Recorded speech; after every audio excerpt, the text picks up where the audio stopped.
And today our topic is about logarithmic functions. Now in the previous video or in the previous discussion, we were able to discuss about exponential functions. So here is another type of function which is logarithmic function. Okay, so recall that b, which is the base of the exponential function, which is positive, and b not equal to 1, the exponential function f of x is equal to b raised to x is either increasing or decreasing, and so it is 1 to 1 by the horizontal line test. Okay, let us recall the graph of the exponential function. B is positive and b not equal to 1. Then notice that the exponential function is increasing or decreasing. Okay, it depends on the value of our b. Now, if our b is less than 1 but greater than 0, it decreases or it approaches to 0 as x approaches to positive infinity, but it increases, okay, as x approaches to infinity. Okay? And using the horizontal line test, we can say that the exponential function is a one-to-one function. So it therefore has an inverse function, which is called the logarithmic function with base b and is denoted by this. So since the exponential function has an inverse, okay, or is a one-to-one, therefore it has an inverse. And what is that inverse? That inverse is what we call the logarithmic function with base b, and this is denoted by this. So we recall the definition of inverse function. F inverse of x is equal to y if and only if f of y is equal to x. Okay? The domain of the inverse becomes the range in the given function. So since the logarithmic function is an inverse of the exponential function, so we have the inverse by substitution, log of x or logarithm of x to the base of b is equal to y. So if and only if, and what is our f of y? The exponential, right?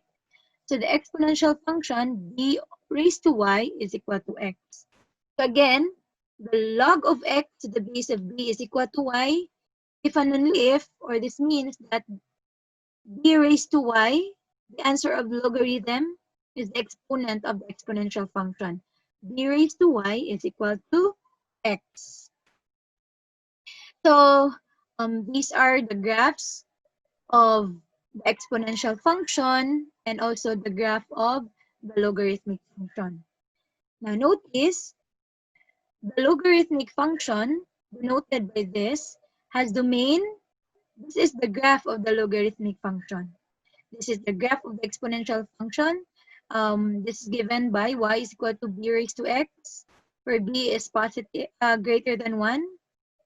Okay, so since the logarithmic function is an inverse of exponential function, so we expect that the graph of the logarithmic function is just a reflection of this graph with respect to y is equal to x.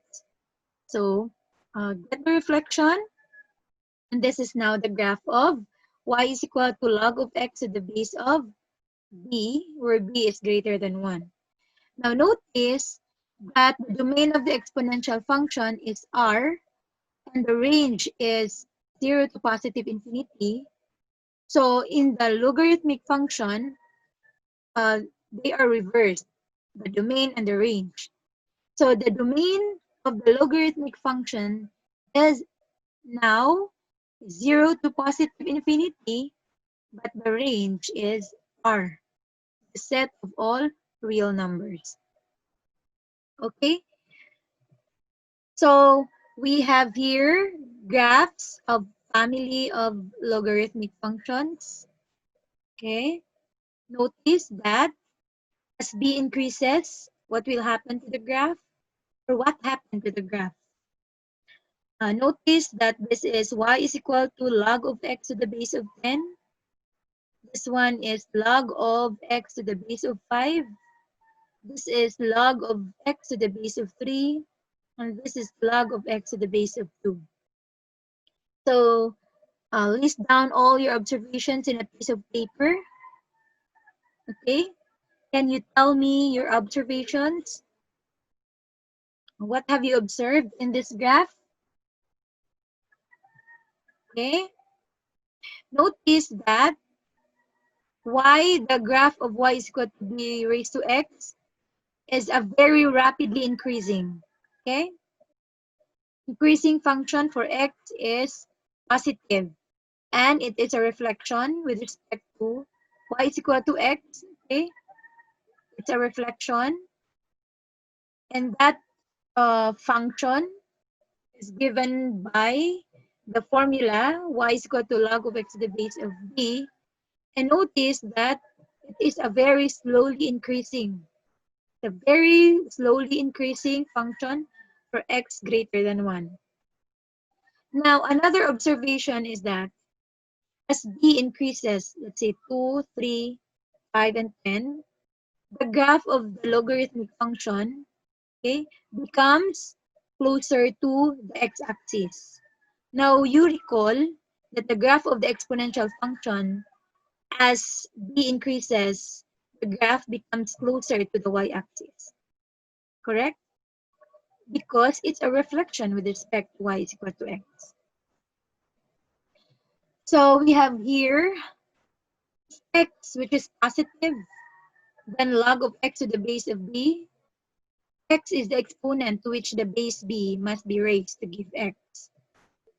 So for example, we have log of 0.001, the base of 10, is equal to negative 3. By definition, this is correct because 10 raised to negative 3 is equal to 0.001. Okay? Log of 0.001, the base of 10, is equal to negative 3.